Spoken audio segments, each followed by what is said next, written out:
그 모든 백성이 요단을 건너가기를 마침에 여호와께서 여호수아에게 말씀하여 이르시되 백성의 각 지파에 한 사람씩 12사람을 택하고 그들에게 명령하여 이르기를 요단 가운데 제사장들의 발이 굳게 선 그곳에서 돌 12를 택하여 그것을 가져다가 오늘 밤 너희가 유숙할 그곳에 두게 하라 하시니라.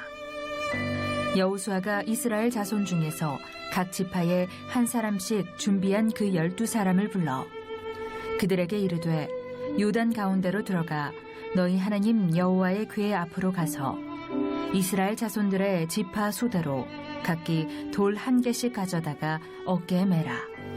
이것이 너희 중에 표징이 되리라.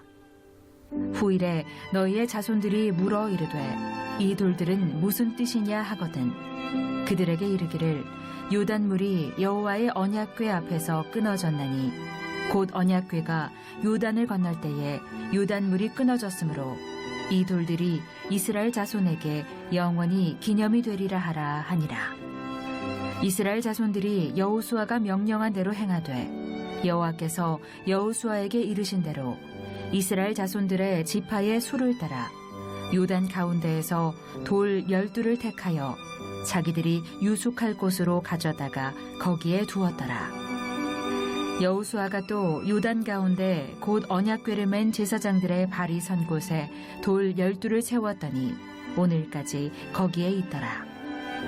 기념해야 될 그럴 역사적인 사건 아니면 역사적인 인물이 있으면 기념비나 동상들을 세우는 그러한 경우가 있습니다. 자, 우리나라도 보면요. 저기 서울에 한복판 광화문 광장에 가면 2개 동상이 있습니다. 하나는요, 이순신 동상이 있고요. 또 하나는 세종대왕 동상입니다. 우리나라 역사상 가장 위대했던 두 인물을 뽑아서 가장 상징되는 곳에 그렇게 동상을 세우고 그들의 기력을 그리고 그들의 업적을 기리는 그런 의미에서 그걸 세운 겁니다. 미국도 마찬가지입니다. 제가 예전 대학원 다닐 때 미국을 워싱턴을 방문한 적이 있었는데 워싱턴에 보면요 유명한 기념물이 있습니다. 하나는요 워싱턴에 있는 워싱턴 탑입니다. 한번 워싱턴 탑 한번 보여주시겠습니까? 여러분 사진에 한 번씩 보셨죠? 네, 유명한 탑입니다. 저 탑은요 전 세계에 있는 탑 중에 제일 높은 탑인데 탑 중에 하나인데요. 워싱턴 대통령, 미국의 제1대 대통령입니다. 그래서 워싱턴 대통령을 기념하기 위해서 세운 탑이 바로 저 기념탑입니다. 또 하나가 있는데 저 워싱턴 탑 맞은편에 보면요. 큰 기념관을 만들어서 동상을 하나 세웠는데 이게 링컨 기념관입니다. 다음 사진 한번 보여주시겠습니까? 저 링컨 기념관 안에 보면요. 엄청나게 큰 링컨 동상이 있습니다. 실제로 가보면요. 어마어마하게 큽니다. 이렇게 링컨 동상을 만들어서 흑인 해방에 앞장섰던 자유를 앞장세웠던 바로 그 민주주의 표상인 바로 링컨 대통령을 기념하기 위해서 저렇게 링컨 기념관을 만들었습니다. 또 주위에 보면 여러 가지 또 기념물들이 있는데 제가 그때 갔을 때 참 한국인으로서 참 가슴에 참 뭉클한 한 비가 있었습니다. 뭐냐 하면 한국전쟁 기념비입니다. 사진 한번 보여주시겠습니까? 저게 한국전쟁 기념비라고 만든 건데요. 우리나라 6.25 전쟁이 발발을 하자 미국은 약 한 3년 동안 한 60만 명의 미국 군인들이 이 땅에 와서 전쟁터에서 싸웁니다. 자, 그 중에 7만 명의 젊은 목숨이 이 땅에서 사라지게 됩니다. 뭐 사실 미국과 한국은요 피가 섞이지 않는 나라입니다. 그런데도 한국의 자유민주주의를 위해서 미국 젊은이 60만 명이 이 땅에 왔습니다. 그리고는 7만 명이 이 땅에서 희생을 당했습니다. 무엇 때문에요? 전 세계의 자유를 위해서, 자유민주주의를 위해서 그 많은 젊은이들이 피값을 희생했다라는 겁니다. 그래서 미국은요 이것을 기념하기 위해서 바로 6.25 전쟁, 한국전쟁 기념비를 워싱턴에 만들었는데 거기에 보면 비문이 있습니다. 비문에 뭐라고 적혔냐면요. 잘 알지도 못하는 나라와 한 번 만나본 일도 없는 사람들을 지켜주기 위해서 나라의 부름에 응한 이 나라 아들과 딸들에게 영광이 있기를 이라고 적어놨어요. 자기 나라 땅은 아니었지만 그러나 이 자유라는 것, 민주주의라는 것, 이것이 얼마나 소중한가, 이걸 위해서 희생했던 그 젊은이의 그 희생을 우리가 잊지 말자라는 그런 의미로 이 비를 세운 겁니다. 오늘 본문에 보시면요, 하나님도 이스라엘 백성들에게 이 기념비를 세워라 라고 오늘 본문에 보면 명령을 하시는데, 지난 시간 우리가 살펴본 대로요, 여호수아와 이스라엘 백성들은 하나님의 명령으로 이제 가나안 땅을 정복하기 위해서 출발을 합니다. 자, 그런데 그들 앞에 뭐가 가로막았습니까? 요단강이라고 하는 장애물이 나타나게 됩니다. 사실 요단강은 그렇게 큰 강은 아니었지만 이 이스라엘 백성들이 요단강을 건너려고 했을 때는 물이 범람할 때입니다. 장마철인데다가 우기철인데다가 또 겨울에 얼었던 헐몬산의 그 얼음들이, 눈들이 녹으면서 이 수량이 엄청 많았습니다. 그래서 강이 범람하고 수량이 너무 많아서 사람들이 건널 수 없는 그런 강 시절이었습니다. 이스라엘 백성들은요, 40년 전 홍해 앞에서 모세는 앞에 홍해가 가려져 있고 뒤에는 애국 군사가 쫓아옵니다. 모세에게 원망하고 불평했습니다. 그렇지만 이 2세대들, 요단강 앞에 있었던 2세대들은요, 원망하지 않았습니다. 그리고 여호수아의 명령에 따라서 그대로 순종합니다. 그래서 제일 앞에는요, 이제 언약궤를 맨 제사장들이 앞에 갑니다. 그리고 한 1km 뒤에는 이스라엘 백성들이 그 언약궤를 바라보면서 행진을 하게 됩니다. 언약궤를 맨 제사장들이요, 강물이 그대로 있지만 그러나 믿음으로 발을 물 안에 넣게 됩니다. 자, 그러자 기적과 같이 내려오던 물이 멈춰버렸고요, 강물이 갈라지게 되었습니다. 그리고 이스라엘 백성들은 요단강을 무사히 건널 수가 있었습니다. 자, 오늘 본문에 보시면 이스라엘 백성들이 요단강을 무사히 다 건너가게 되자 하나님께서 여호수아에게 이런 명령을 내리십니다. 오늘 2절, 3절 말씀입니다. 제가 봉독하겠습니다. 백성의 각 지파에 한 사람씩 12사람을 택하고 그들에게 명령하여 이르기를, 요단 가운데 제사장들의 발이 굳게 선 그곳에 돌 12를 택하여 그것을 가져다가 오늘 밤 너희가 유숙할 그곳에 두게 하라. 넘쳐 흐르던 그 요단강의 믿음의 발을 디디자 강물이 멈춰서게 됩니다. 자, 그리고는 그 요단강 한복판에 언약궤를 맨 제사장들이 우뚝 서 있습니다. 그리고는 이스라엘 백성들이 계속해서 200만이 넘는 이스라엘 백성들이 그 강을 육지처럼 건너가게 되었습니다. 자, 그런데 하나님께서 이제 이스라엘 백성이 다 건너자마자 하나님께서 여호수아에게 명령을 내리시는데 각 지파별로 힘이 센 그런 남자 한 명씩을 뽑으라는 겁니다. 그리고는 강 속으로 다시 들어가라는 겁니다. 그래서 제사장이 서 있던 그 자리 주위에 있는 큰 돌 하나씩을 들고 나오라는 겁니다. 그리고는 오늘 너희들이 밤에 숙식하게 될 그 장소에서 그 돌들을 세워서 기념비를 만들어라. 이게 하나님의 명령이었습니다. 여호수아는요, 하나님의 명령에 순종해서 지파별로 힘이 센 사람 12를 택하게 됩니다. 그리고는 그들에게 강물로 다시 가서 강바닥으로 가서 돌을 가져오게 하는데 오늘 4절 5절 보시면 이렇게 말씀합니다. 여호수아가 이스라엘 자손 중에서 각 지파에게 한 사람씩 준비한 그 12사람을 불러 그들에게 이르되, 요단 가운데로 들어가 너희 하나님 여호와의 궤 앞으로 가서 이스라엘 자손들의 지파 수대로 각기 돌 한 개씩을 가져다가 어깨에 매라. 자, 여호수아는 하나님의 명령대로 순종해서 이제 강으로 다시 들어가서 강에 있는 돌 하나씩을 가지고 12개 돌을 가지고 이제 밖으로 나오게 되는데, 그리고는 그 돌을 가지고 길갈이라는 지역에 가서 돌비를, 기념비를 만들게 됩니다. 오늘 봉독하지 않았지만 4장 20절 말씀에 이렇게 기록합니다. 여호수아가 요단에서 가져온 그 12돌을 길갈에 세우고, 길갈이라는 지역에 그날 밤에 머물면서요, 그 강바닥, 요단강 바닥에서 가져왔던 12개의 돌, 이걸 세워가지고 기념비를 만들었다라는 겁니다. 자, 그런데 본문에 보시면요, 여호수아가 이 길갈의 기념비를 만들기 이전에 또 하나의 비를 만들게 됩니다. 9절 말씀입니다. 9절에 보시면 여호수아가 또 요단 가운데 곧 언약궤를 맨 제사장들의 발이 선 곳에 돌 12를 세웠더니 오늘까지 거기에 있더라.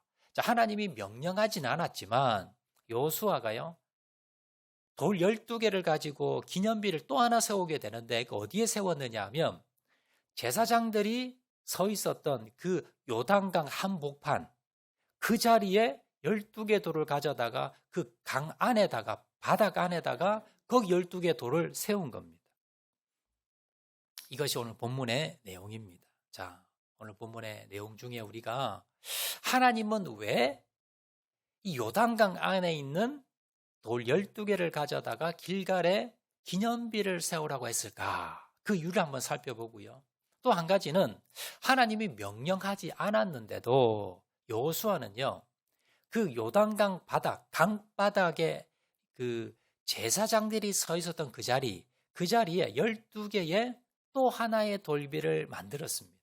여호수아는 왜 이 비를 만들었고 하나님께서는 왜 길갈에 이 12개 돌을 가져다가 돌비를 만들게 했을까? 그 이유를 한번 살펴보면서 우리가 은혜를 나누고자 합니다. 자, 먼저 우리가 살펴볼 것은요, 여호수아가 만들었던 요단강 바닥에 만들었던 12개의 돌 가지고 만든 돌비, 이 기념비에 대해서 먼저 한번 살펴보도록 하겠습니다. 자, 9절 말씀 한 번 더 제가 봉독하겠습니다. 여호수아가 또 요단 가운데 곧 언약궤를 맨 제사장들의 발이 선 곳에 돌 12를 세웠더니 오늘까지 거기에 있더라. 자, 먼저 세운 첫 번째 세운 기념비는 어느 비냐면 요단강 한복판 그 강 바닥에 세운 기념비입니다. 근데 여러분, 그 여호수아의 행동을 보면요, 상식적으로 보면 좀 이해가 되지 않습니다. 여러분, 보통 기념비라고 하면 좀 오래도록 많은 사람들이 보는 장소에 오래도록 보게 하기 위해서 언덕 위에나 아니면 큰 평지의 한복판이나 이렇게 높이 우뚝 세워서 만드는 게 기념비입니다. 자, 그런데 여호수아가 2개 기념비를 만들려고 했는데 한 개 먼저 첫 번째 세운 기념비는 어디다 세웠느냐? 요단강 한복판. 요단강 한복판 제사장들이 서 있었던 그 자리에 12개 돌을 가져다가 기념비를 세운 겁니다. 자, 지금은 잠시 이스라엘 백성들을 건너가기 위해서 하나님께서 요단강을 갈랐습니다. 그런데 이스라엘 백성들이 다 건너고 난 뒤에 그다음에 제사장까지 나오면 그다음 어떻게 되겠습니까? 거기는 다시 물로 덮일 겁니다. 자, 그런데 여호수아가 이걸 모르는 게 아닌데 여호수아가 곧 있으면 이제 물에 잠길 그 장소, 물이 덮일 그 장소에 12개 돌을 세운 겁니다. 여러분, 돌 12개 해봤자 그렇게 높지 않을 겁니다. 한 사람이 들 수 있는 정도 그 무게로. 그러면 지금 수위가 높기 때문에 그 요단강이 다시 들어오게 되면 이 돌비가 보일까요? 안 보일까요? 안 보입니다. 몇 시간만 지나면 이제 이 돌비는 사람들이 볼 수가 없습니다. 자, 그런데도 불구하고 여호수아는 왜 사람들이 보지도 못할 그곳에 기념비를 세웠을까? 자, 모세가 죽자 하나님은 여호수아에게 이제 명령 내립니다. 네가 이스라엘의 지도자가 되라. 모세를 이어서 네가 이스라엘의 지도자가 되라라고 명령하셨는데 그 명령을 듣고는 여호수아가 부담이 됐습니다. 너무 걱정이 됩니다. 너무 두렵습니다. 내가 어떻게 모세를 대신해서 지도자가 될까? 너무 걱정이 많았고요. 두려움에 빠집니다. 그때 하나님께서 뭐라 그러십니까? 염려하지 말라. 두려워하지 말라. 강하고 담대해라. 왜냐? 내가 너와 함께 할 것이기 때문에. 모세와 함께 하셨던 하나님께서 여호수아와 함께 하실 것이기 때문에 너 두려워할 필요가 없어. 위로해 주셨습니다. 이스라엘 백성도 마찬가지입니다. 이스라엘 백성도요, 여호수아에게 충성을 맹세했습니다. 그리고는 여호수아에게 격려하게 됩니다. 오직 강하고 담대하소서 하면서 격려했습니다. 그래서 이제 여호수아는 힘을 가집니다. 용기를 가지고 이제 출발을 하게 되는데 첫 난관이 봉착합니다. 이게 뭡니까? 요단강입니다. 마침 요단강은요, 그때가 수위가 제일 높습니다. 우기철인데다가 이 눈이 녹아서 이 강물이 흘러 넘쳐서 범람하면서 건널 수 없는 그런 상황입니다. 자, 그런데 여호수아가 이때 생각났던 사람이 누구겠습니까? 모세입니다. 모세만 있었으면 40년 전 홍해를 갈랐던 그 모세만 있었으면 아무 문제 되지 않습니다. 홍해에 비한다면 이건 아무것도 아닙니다. 그런데 지금 여기는 모세가 없는 겁니다. 과연 내가 이 물을 가를 수 있는가? 과연 내가 모세처럼 할 수 있었을까? 여호수아는 또 두려움이 아마 들었을 겁니다. 이스라엘 백성들은 어떻습니까? 모세가 없다는 게요, 엄청난 그러한 여러분 공포였습니다. 모세가 죽고 난 뒤에 여호수아가 과연 우리 앞에서 저 요단강물을 가를 수 있을까? 하나님께서 모세가 없어도 우리 이스라엘 백성들과 여호수아와 함께 하실까? 이게 첫 시험 때 오는 겁니다. 그런데 여호수아는요, 이스라엘 백성들에게 하나님의 명령했을 때 제사장도 순종합니다. 이스라엘 백성도 순종했습니다. 그래서 제사장들이 먼저 어깨에 이 언약궤를 메고 강에 들어갔을 때 그때 어떤 일이 벌어집니까? 요단강이 갈라졌습니다. 엄청난 사건입니다. 설마 과연 될까 했던 그 두려운 마음, 그 마음 가운데 드디어 하나님께서 역사를 일으키신 겁니다. 아마 여호수아는요, 감격에 빠졌을 겁니다. 눈물로 감사의 기도를 드렸을 겁니다. 제사장들은 어떨까요?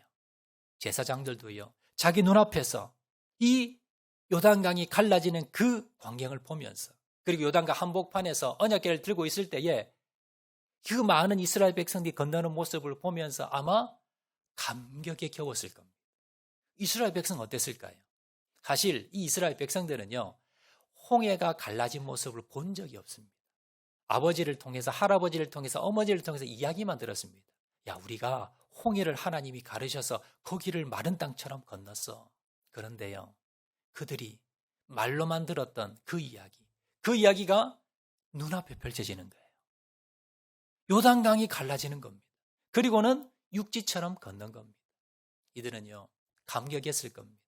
너무나 감사했을 겁니다. 아마 그 감격과 기쁨이 북받쳐올랐을 겁니다. 그런데 그 감사와 감격을요, 미룰 수가 없었어요. 지금 이 자리에서, 지금 내가 서 있는 이 자리에서 하나님께 감사하지 않으면 못 견딜 정도로 그렇게 감사와 감격이 올라왔다는 겁니다. 그래서 여호수아는요, 그 자리에 12개의 돌을 가져다가 기념비를 세웁니다. 그 하나님 앞에 감사했을 겁니다. 이스라엘 백성들과 함께 하나님의 그 역사를 바라보면서 비록 몇 시간 뒤면 이 돌들은 다 물에 잠길 거지만, 앞으로 이제 이 돌들은 볼 수는 없지만, 그러나 이 북받치는 감격 가운데 이걸 계산하는 것이 아니라 그 감사를 하나님께 돌려주지 않으면 못 견딜 정도의 그 감격이 있었더라라는 겁니다. 그러므로 요단강 한복판에 세워진 이 첫 번째 기념비는요, 이 감사와 감격을 하나님께 표현한 감사의 기념비였습니다. 우리도 마찬가지입니다. 우리도요, 지난 세월 돌아보면 하나님께서 역사하셨던 때가 있습니다. 내 기도에 응답하셨고 놀라운 기적을 베푸셨고 하나님이 놀라운 은혜를 주셨던 때가 있습니다. 여러분, 그런데 돌아보면서요, 그때 내가 정말 하나님 앞에 계산하지 않고 그냥 감사했을까? 때로는요, 우리가 다음에 감사하지, 다음에 그냥 내일 감사하지라고 하면서 감사를 미뤘던 적이 아마 있을 겁니다. 저도 그랬습니다. 그런데요, 지나보면, 그때를 놓쳐버리면 감사의 기회가 지나가 버리는 겁니다. 오늘 본문을 통해서 이 첫 번째 세운 돌비를 통해서 우리에게 주시는 첫 번째 메시지는요, 감사는 뭡니까? 미루는 게 아닙니다. 감사는 내일 하는 것이 아니라 오늘 내가 은혜 받았다면, 하나님께서 오늘 역사하셨다면 그 자리에서 우리가 계산하지 않고 주님 앞에 감사 올려드리는 것, 이것이 진정한 감사라는 것을 여러분 기억을 하시기를 바랍니다. 자, 이제 두 번째 기념비에 대해서 우리가 살펴보도록 하겠는데요.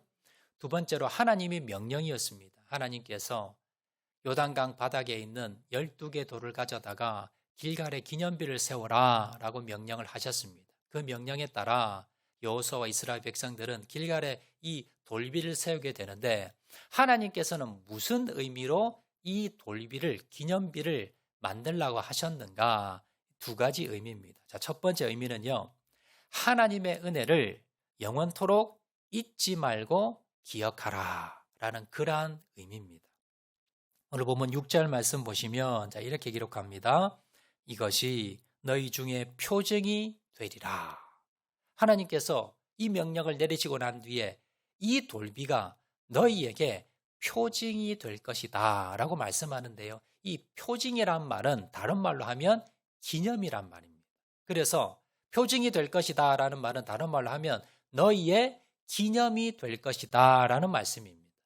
앞에서 서두에 제가 살펴본 대로, 설명드린 대로요, 각 나라마다 기억해야 될 사실, 사건, 그리고 인물이 있으면 그러면 기념물을 세웁니다. 기념비를 세워서 그 사람의 그 상징적인 의미, 그리고 또 그 사람의 업적, 그 사건, 이것을 뭡니까? 잊지 말고 영원토록 기억하라라는 의미로 기념비를 세우게 되는데, 마찬가지입니다. 하나님께서 길갈에 12개 돌을 가져다가 기념비를 세워라라는 것은 너희들이 이 사건, 너희들이 요단강을 마른 땅처럼 걸어 건넜던 이 사건을 잊지 말고 기억하라라는 그런 의미입니다. 자, 요단강을 건너면서 이스라엘 백성들, 그리고 여호수아, 그리고 제사장들은요, 앞에서 살펴본 대로 감격에 겨웠습니다. 너무나 감사해서 물에 잠길 걸 알면서도 그 안에 돌비를 세울 정도로 감격하고 감사했습니다. 그런데 이게 얼마나 갈까요? 이게 몇 달이 지나고, 이게 몇 년이 지나고, 몇십 년이 지나면 그게 뭐예요? 잊혀져 버립니다. 그때의 감사와 감격을 잊어버리다라는 거예요. 그래서 하나님께서 길갈이라는 지역에 저 강 바닥에 있었던 돌 12를 가져다가 기념비를 세운 겁니다. 아마 그 요단강을 건넜던 사람들은요, 나중에 길갈을 지나다가 생각나겠죠.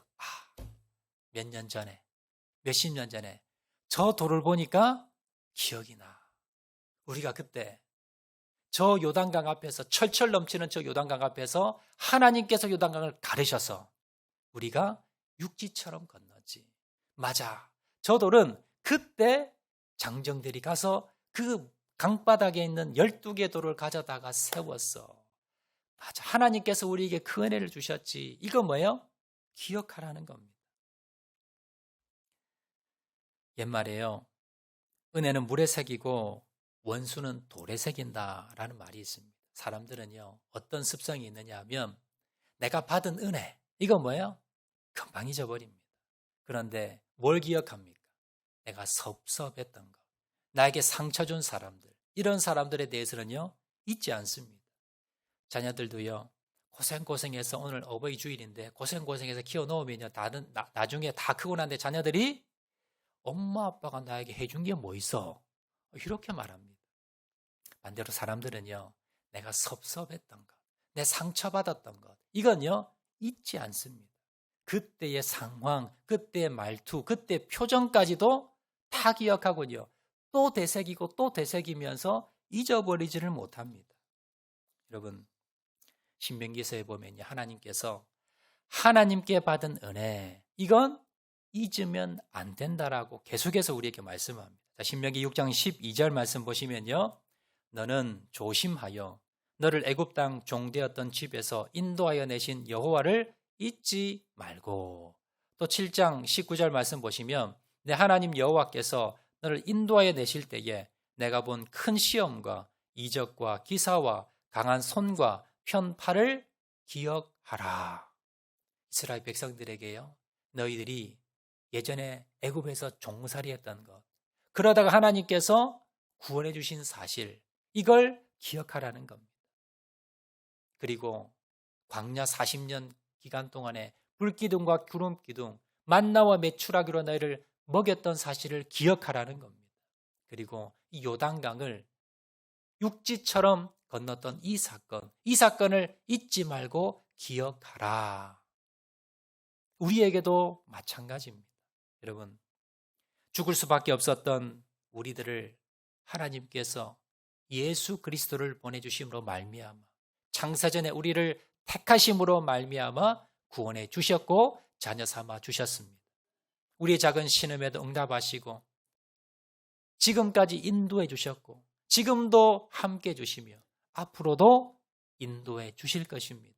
그리고 장차 우리가 천국에 들어갈 수 있도록 하나님께서 우리에게 복을 더해 주실 것입니다. 사단마귀 어떤 것도 우리를 해치지 않도록 보호해 주시고 함께 주실 것입니다. 여러분, 이걸 잊지 말라는 겁니다.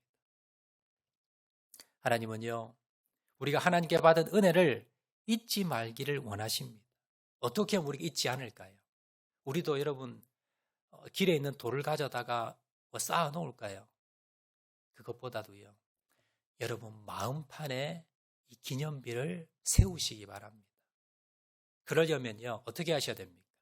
또 생각하고 또 생각하고 예전에 하나님께서 나에게 베푸셨던 은혜와 그 간증들을요, 여러분 잊지 마시고 그걸요 계속해서 또 생각하고 또 생각하셔야 됩니다. 사람들을 만날 때마다 간증하시고 또 말하고 또 생각하시고 그렇게 생각하고 생각하면 내 마음판에요 새겨지게 됩니다. 돌에 새기듯이. 그렇게 여러분 하나님의 은혜는요 또 되새기는 겁니다. 또 생각하고 또 생각하면서 여러분의 마음판 가운데 요단강의 돌비처럼 길갈의 돌비처럼 하나님의 은혜를 새겨나가시는 저와 여러분 되시기를 주의 이름으로 축원을 드립니다. 본문에서 한 가지 더 우리가 은혜 받을 것은 뭐냐면 하나님께서 왜 돌비를 12개만 세우라고 하셨을까? 사실 어른 한 사람이 들 정도의 돌이니까 큰 그런 바위덩은 아닐 거고요. 그냥 한 요 정도 돌 아니겠습니까? 그런데 기왕 기념비를 세우려면요. 한 돌 무더기 한 100개 정도 가지고 와서 그렇게 해서 크게 쌓아놓으면 더 많은 사람들이 보고 더 오래 보존이 될 건데 왜 하필 하나님이 12개의 돌만 가지고 오라고 하셨을까? 그건요. 12개는 12지파를 의미합니다. 또한 이 12지파는요. 그 돌을 가져온 그 사람은 그 지파를 대표하는 사람이기 때문에 결국 뭡니까? 12개의 돌은 모든 이스라엘 백성들을 다 의미합니다. 그래서 12개 돌을 쌓으라는 것은 뭐냐면 이스라엘 백성 한 명 한 명 모든 사람이 다 뭡니까? 감사해라 라는 의미입니다. 마찬가지입니다. 오늘도 마찬가지. 오늘도 이 자리에 여러분들 앉아 계시는데요. 다 형편이 다를 겁니다. 어떤 분들은 참 너무 감사해서 너무 감사 제목이 많아서 감사한 사람도 있을 거고요. 어떤 분들은 몸이 아픈 분도 계시고 어떤 분들은 고난 가운데 빠진 분도 계시고 어떤 분들은 참 큰 그런 걱정 근심 가운데 빠진 분들도 계실 겁니다. 자, 그런데 하나님께서 12개 돌을 세우라라는 것은 무슨 말씀이냐? 어떤 형편에 있든지 누구든지 한 사람도 빠지지 말고 하나님의 은혜에 감사하고 그것을 기억하라 이라는 의미입니다. 여러분 우리가 때로는 어려움도 있고 고난도 있을 때 있습니다. 그러면 사실요 하나님 은혜 감사합니다. 머리로는 아는데 실제적으로 그게 잘 되지가 않습니다. 내가 지금 고난을 겪고 있는데 또 여러분 지난 과거를 한번 돌아보세요. 나를 힘들게 했던 사람, 내가 정말 고생했던 일들 그걸 생각하면 여러분 무슨 생각이 듭니까? 상처가 되고 사실 감사가 되지 않습니다. 은혜로 여러분 받아들여지지가 않습니다. 그런데요 이것이 은혜로 바뀔 수 있는 방법이 있습니다. 뭘까요? 깨달을 때 우리가 하나님의 말씀을 이렇게 들을 때요 그래 하나님의 말씀을 묵상할 때 이게 깨달아져요. 그때 고난 중에 그때 그 어려움 중에 그 역경 중에 이것이 뭐예요? 하나님의 은혜였구나. 하나님이 이것을 통해서 나를 기도하게 만들고 더 겸손하게 만들고 하나님 더 앞에 나가게 하기 위해서 하나님의 은혜였구나. 이걸요 하나님 말씀을 우리가 읽으면, 말씀을 묵상하면 깨달아지게 됩니다. 그러면 지난 모든 아픔과 상처가 다 뭐가 됩니까? 은혜가 되고요, 감사가 된다는 겁니다. 그래서 여러분, 지난 과거에 여러분 아픔이 있습니까? 하나님께 감사하지 못할 일들이 있습니까? 하나님 말씀을 통해서 깨달으시기 바랍니다. 그러면요, 그 모든 것이 다 뭐가 됩니까? 감사 제목이 됩니다. 하나님의 은혜였습니다라는 고백이 나옵니다. 이렇게 하면요, 지난 모든 일들, 그리고 모든 사람들이 하나님 앞에 다 감사할 수 있다는 것을 여러분 기억하시기를 바랍니다. 제 두 번째 의미입니다. 하나님께서 첫 번째는 이스라엘 백성들에게 잊지 말고 기억하게 하기 위해서 12도를 통해서 모든 일 가운데 감사의 은혜로 변화시키기 위해서 하나님께서 12개의 돌을 길갈에 세우라 하셨는데, 자, 두 번째 의미가 있습니다. 그것은 뭐냐면요, 자녀들에게 신앙교육을 가르치라라는 의미입니다. 오늘 보면 6절과 7절 보시면 이렇게 기록합니다. 이것이 너희 중에 표징이 되리라. 후일에 너희의 자손들이 물어 이르되 이 돌들은 무슨 뜻이냐 하거든 그들에게 이르기를 요단물이 여호와의 언약궤 앞에서 끊어졌나니 곧 언약궤가 요단을 건널 때에 요단물이 끊어졌으므로 이 돌들이 이스라엘 자손에게 영원히 기념이 되리라 하라 하니라. 자, 요단강을 건넜던 사람들, 이 요단강을 건넜던 사람들은요, 지나가다가 나중에 시간이 지나고 난 뒤에 지나가다가 이 길갈의 돌을 볼 때 누가 설명해 주지 않아도 다 압니다. 아, 내가 몇 년 전에, 내가 몇십 년 전에 하나님께서 요단강물을 가르셔서 내가 육지처럼 건넜지. 그때 각 지파마다 한 명씩 대표자가 가서 저 강바닥에 있는 강돌을 가져다가 여기다가 세웠지. 맞아, 그때 그런 일이 있어서라고 다 알 수 있습니다. 자, 그런데 이 요단강을 건넜던 사람들이 다 죽고요, 그 자녀들, 또 그 자녀들의 자녀들 알까요, 모를까요? 모를 겁니다. 그 돌이 뭔지, 그 돌이 강바닥에서 나온 건지 아니면 누가 깎아서 만든 건지 아무도 모를 겁니다. 그래서 자녀들이 물어본다는 거예요. 아버지, 저 돌은 무슨 돌이에요? 그럴 때에 아버지들에게 가르치라는 겁니다. 자녀들에게 가르치라는 겁니다. 얘야, 저 돌은 아빠가, 우리 할아버지가, 우리 선조들이 이 요단강을 건너려고 하는데 도저히 건널 수 없을 때 그때 하나님께서 요단강을 가르셨어. 그래서 그 강물을 육지처럼 건넜어. 그걸 기념하기 위해서, 하나님의 은혜를 기억하기 위해서 그 강바닥에 있는 돌 12를 가져다 여기 세운 거야. 그러면요, 그 자녀들은 그걸 겪지 않았지만 그 하나님의 역사를 뭡니까? 기억하는 겁니다. 그리고 자기들이 어렵고 힘들 때 뭘 생각합니까? 하나님, 그때 요단강을 갈랐던 것처럼 내 앞에 장애물을 가르게 해주시고 역사해 주시옵소서. 이 믿음을 가질 수가 있더라라는 겁니다. 결론적으로요, 하나님께서 길갈에 12개의 돌을 세우라라는 그 명령의 의미는 두 번째는 뭡니까? 자녀들에게 신앙교육을 시키라는 겁니다. 믿음의 교육을 시키라는 겁니다. 너희들만 신앙 좋다고 거기서 끝나는 게 아닙니다. 자녀들에게 신앙을 가르치지 않으면 이 신앙이 없어져 버린다는 겁니다. 통계에 보면 참 안타까운 사실은요, 제가 통계를 찾아보니까 지금 현재 대한민국의 장년 어른들 중에 기독교 인구가 약 한 17%에서 20% 정도 됩니다. 많은 숫자지요.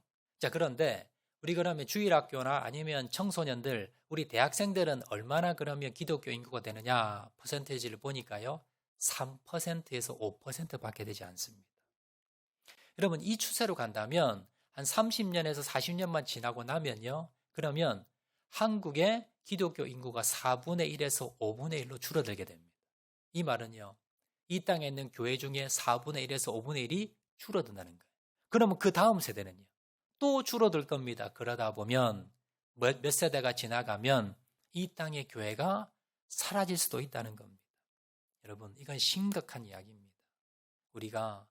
우리 교회에서도요, 점점점 우리 교회 학교 학생들이 줄어들고 있습니다.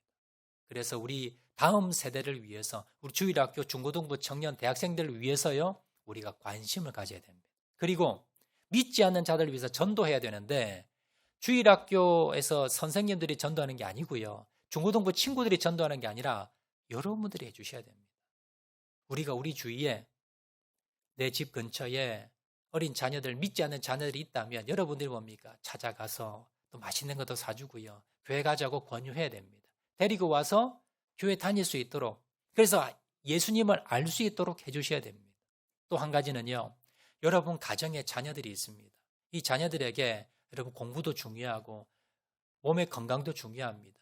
여러분 재산을 남겨주는 것도 중요합니다. 좋은 집에 좋은 음식 먹이는 것도 중요하지만 그보다 더 중요한 것은 무엇입니까? 여러분 신앙교육입니다.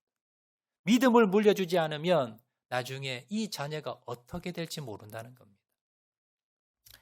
극동방송의 방송국의 부사장으로 계셨던 주기철 목사님의 아들 주광조 장로님이 계신데 그 간증을 제가 예전에 들었는데 한번 소개해드리겠습니다.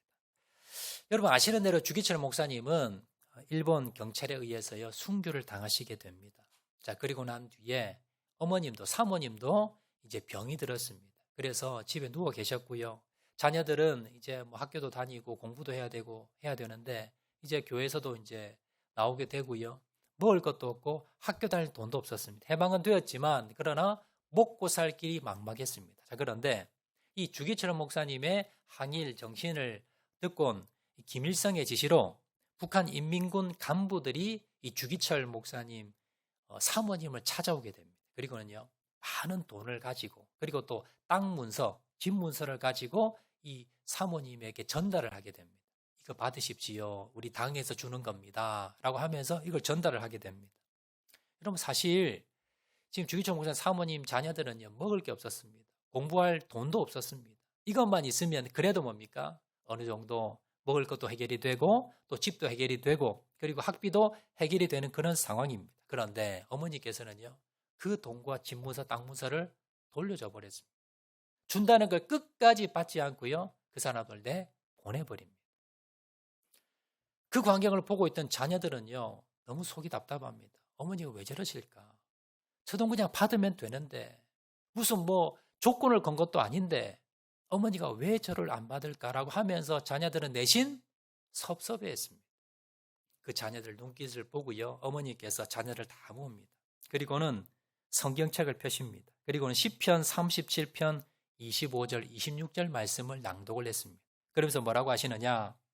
나는 지금까지 살아오면서 의롭게 산 자가 버림을 당하거나 그 자손들이 구걸당하는 것을 보지 못했다. 저는 항상 은혜를 베풀므로 그 자손들이 복을 받을 것이다. 이 말씀을 읽어주시고는요 너희들이 하나님께서 너희들에게 믿음의 유산을 남겨주었기 때문에 너희들 그 더러운 돈, 하나님을 부정하는 그 사람들의 돈 받는 거 아니야. 하나님이 너희를 책임져 주실 거야. 이걸 가리켰다는 겁니다. 그리고요 그 자녀들은 그 아버지와 그 어머니의 믿음을 이어받아서 훌륭한 믿음의 후손들이 되었습니다. 우리도 마찬가지입니다. 자녀들에게 다른 것이 아니라 우리가 무엇을 물려줘야 됩니까? 신앙을 물려주는 겁니다. 믿음을 물려주는 겁니다. 내가 만난 하나님, 내가 나에게 주셨던 그 은혜, 이걸 뭡니까? 자녀들에게 가르쳐야 되고요. 하나님의 말씀을 가르쳐야 됩니다. 그래서 신명기 6장 7절 말씀에 이렇게 기록합니다. 내 자녀에게 부지런히 가르치며 집에 앉았을 때든지 길을 갈 때든지 누워있을 때든지 일어날 때든지 이 말씀을 강론할 것이며. 여러분 자녀들에게 하나님 말씀을 가르치시기 바랍니다. 부모님들이 하나님 말씀에 대해 잘 모릅니다라는 분들 계신데요. 저희 교회에서는 큐티 책을 모두 다 자녀들에게 우리 교회 학교 학생들에게 다 나눠줍니다. 그래서 가장 좋은 방법은 부모님이요, 어머님이 이 자녀들과 함께 그 큐티 책을 같이 하는 거예요. 같이 큐티 책을 하고 말씀을 나누고 그러면서 서로 뭡니까? 그 말씀 받은 은혜를 나누면서 가르쳐 주는 겁니다. 그리고 어머니들, 부모님들이요, 여러분 믿음의 삶을 사셔야 됩니다. 자녀들 그걸 보고 배웁니다. 그리고 여러분이 은혜 받았을 때에 그 간증을 뭡니까? 자녀들에게 매일마다 그렇게 말씀을 나누고 간증을 나누는 겁니다. 이것을 통해서 우리의 자녀들이 믿음의 자녀가 될 수 있다는 것, 믿음의 유산을 나누시는 저와 여러분 되시기를 주의 이름으로 축원을 드립니다. 말씀 마치도록 하겠습니다. 하나님께서 저와 여러분에게 엄청난 은혜를 주셨습니다. 우리가 알지 못해서, 깨닫지 못해서 그렇지 하나님께서는요, 놀라운 은혜를 우리에게 주셨습니다. 그럼 우리는 어떻게 살아야 됩니까? 먼저 첫 번째는 하나님께서 여러분에게 은혜 주셨을 때에, 하나님의 말씀을 깨달았을 때에, 여러분 은혜가 될 때에, 여러분 뭔가 하나님이 은혜를 주셨을 때 그때 어떻게 합니까? 미루지 말고, 다음에 한다고 생각하지 말고 그 자리에서 계산하지 마시고 감사하시기 바랍니다. 감사의 물도 드리고요, 하나님께 감사의 영광도 드리고 찬양도 드리고, 입술로도 여러분 마음으로도 진정으로 하나님께 감사의 영광 올리시는 저와 여러분 되시기를 주의 이름으로 축원을 드립니다. 두 번째는요, 하나님께서 우리에게 주신 은혜가 있습니다. 이걸 뭡니까? 잊지 않는 겁니다. 그러기 위해서는요, 하나님 주신 은혜를 생각하고 또 되뇌는 겁니다. 그래서 내 마음판에, 내 기억에 잊혀지지 않고 새겨질 정도로 그렇게 하나님의 은혜를 생각하고 또 생각하고요, 또 만나는 사람마다 하나님의 은혜를 자꾸 자랑하는 겁니다. 자꾸 간증하는 겁니다. 또 말하고 또 말하고, 하나님 내 구원받은 것, 나에게 은혜 주신 것, 그걸 만나는 사람마다 말하는 거예요. 그러면 내가 기억이 됩니다. 또 여러분, 과거에 나는 아픔이고 내가 상처였던 것, 내가 힘들었던 것 있으면요, 하나님께 말씀을 가지고 여러분 나가시기 바랍니다. 그러면 하나님께서 깨닫게 해주십니다. 그게 은혜라는 것. 나는 힘들었지만, 나는 아팠지만, 나는 괴로웠지만, 그러나 그것으로 인해서 내가 주님 앞에 나가게 되었다는 그 고백이, 여러분, 그게 은혜였다는 것을 여러분 깨달으시기를 바랍니다. 그래서 모든 것, 모든 사람이 모든 것을 가지고 하나님 앞에 은혜에 감사하는 저와 여러분 되시기를 주의 이름으로 축원드립니다. 자, 마지막으로는요, 여러분 하나님께 받은 은혜 자녀들에게 물려줘야 됩니다. 자녀들의 신앙을 위해서 기도하시고요, 말씀을 여러분 가르치시고, 말씀을 가까이 할 수 있는 자녀 되게 여러분 키우시기를 바랍니다.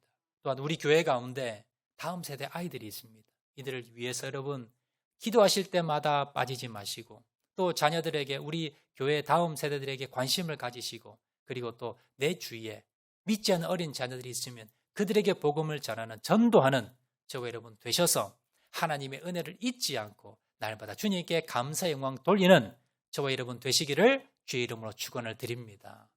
우리 말씀 생각하면서 한번 찬양하도록 하겠는데요, 하나님의 은혜 우리 한번 찬양하도록 하겠습니다.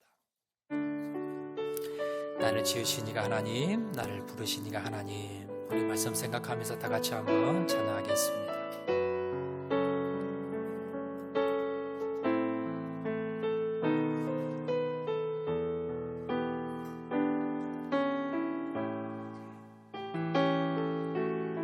나를 지으신 이가, 나를 지으신 이가 하나님, 나를 부르신 이가, 나를 부르신 이가 하나님, 나를 보내신 이도 하나님입니다. 나를 보내신 이도 하나님, 나의 나 된 것은 나의 나 된 것은 하나님은 나의 달려갈 길, 나의 달려갈 길 다가도록, 나의 마지막 호흡 다하도록, 나로 그 십자가 함께 하시니, 나의 나 된 것은 나 하나님은 한량없는 은혜, 한량없는 은혜, 갚을 길 없는 은혜, 내 삶을 애워싸는 하나님의 은혜, 하나님의 은혜, 나 주저함 없이, 나 주저함 없이 그 땅을 밟은 도, 나를 붙드시는, 나를 붙드시는 하나님의 은혜, 하나님, 우리 처음부터 다시 한 번 더 찬양합니다. 나를 지으신 이가, 나를 지으신 이가 하나님, 나를 부르신 이도, 나를 부르신 이도 하나님, 나를 보내신 이도, 나를 보내신 이도 하나님, 나의 나 된 것은 다 하나님은 나의 달려갈 길 다가도록, 나의 달려갈 길 다가도록, 나의 마지막 호흡, 나의 마지막 호흡 다하도록, 나로 그 십자가 함께 하시니, 나의 나 된 것은 다 하나님. 아멘. 한량없는 은혜, 갚을 길 없는, 갚을 길 없는 은혜, 내 삶의 원사는, 내 삶의 원사는 하나님의 은혜, 나 주저함 없이, 나 주저함 없이 그 땅을 밟음도, 그 땅을 밟음도, 나를 붙드시는, 나를 붙드신 하나님의 은혜입니다. 하나님의 은혜. 이제 한번 눈을 감으시고 우리 다 같이 한번 기도하도록 하겠습니다. 하나님, 기도하실 때에 주님, 지금까지 원망하며 불평했던 것, 하나님 앞에 감사하지 못했던 것, 이 시간 회개합니다. 하나님, 감사를 마땅히 해야 되나 감사하지 못하고 미뤄버렸던 것, 이 시간 회개합니다. 주님, 이제는 하나님 은혜 주실 때마다 감사를 미루지 않고 감사하겠습니다. 하나님 또한 주님께서 주신 은혜 내가 잊지 않고 내 마음판에 새기며 감사하겠습니다. 지난 세월 원망하며 불평했던 것, 가슴 아파했던 것, 하나님 깨닫고 보니 은혜였습니다. 지난 모든 과거 다 하나님의 은혜였습니다. 은혜 아니면 내가 이 자리에 설 수가 없었습니다. 감사할 수 있는 저를 되게 도와주시옵소서. 하나님, 나만 간직하는 것이 아니라 이제 우리 자녀에게, 우리 다음 세대에게 이 믿음을 내가 전수하겠습니다. 내가 이 믿음을 전하겠습니다. 그래서 우리 자녀들도 이 은혜를 깨닫고 알 수 있게 하여 주시옵소서. 이 시간 주님, 내가 이 은혜를 깨닫게 도와주시고 영원토록 잊지 않게 도와주시고 그 은혜를 우리 자녀들에게 믿음으로 유산으로 물려주게 도와주시옵소서. 다 같이 한번 결심하며 결단하며 기도하겠습니다. 사랑가리가 많으신 아버지 하나님, 주님 앞에 감사하지 못하고 원망하며 불평했던 거 이 시간 회개합니다. 주님, 되돌아보니 다 주님의 은혜였습니다. 깨닫고 보니 다 한량없는 주님의 은혜였습니다. 나를 더 낮아지게 만들고 주님 바라보게 만드는 주님의 은혜였습니다. 한량없는 주님의 은혜였습니다. 갚을 길 없는 주님의 은혜였습니다. 하나님, 감사하지 못했던 거 회개합니다. 하나님, 이제는 깨닫게 되고 하나님 깨닫게 도와주시고 주님만을 바라보게 도와주시고 주님 앞에 감사하게 도와주시고 주님의 은혜에 영광 돌리게 도와주시옵소서. 감사를 미루지 않게 도와주시고 주님을 바라보며 믿음으로 나가게 도와주시고 하나님 잊지 않게 도와주시고 우리 자녀들에게 이 믿음을 전해줄 수 있는 저를 될 수 있도록 은혜 베풀어 주시옵소서. 날마다 믿음으로 주님 앞에 나가는 저를 되게 도와주시고 은혜에 감사하며 날마다 주님만을 바라보며 승리의 기념비, 믿음의 기념비, 감사의 기념비를 세워나가는 저를 될 수 있도록 아버지 은혜 베풀어 주시기를 간절히 바라고 소원하오니 아버지 하나님 도와주시기를 원합니다. 하나님 역사하여 주시기를 원합니다. 하나님 도와주시옵소서. 아버지 하나님 함께하여 주시옵소서. 아버지 하나님 역사하여 주시고 주님만을 바라보고 나가기 원하오니 주님 은혜 베풀어 주시고 주님 역사하여 주시고 주님 도와주시기를 간절히 바라고 소원하오니 아버지 하나님 주님 도우시고 아버지 역사하여 주시옵소서. 주님,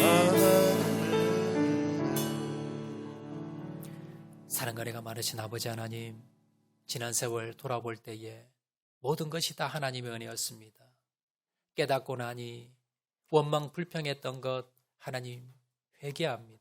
그 모든 것도 다 주님의 섭리였고 은혜였던 것을 이 시간 고백합니다. 하나님, 그 은혜 내가 잊지 않고 영원토록 기억하게 도와주시고, 하나님, 그 믿음을, 그 은혜를 우리 자녀들에게, 다음 세대에게, 후손들에게 믿음을 유산으로 물려줄 수 있는 자를 나들 수 있도록 은혜 베풀어 주시옵소서.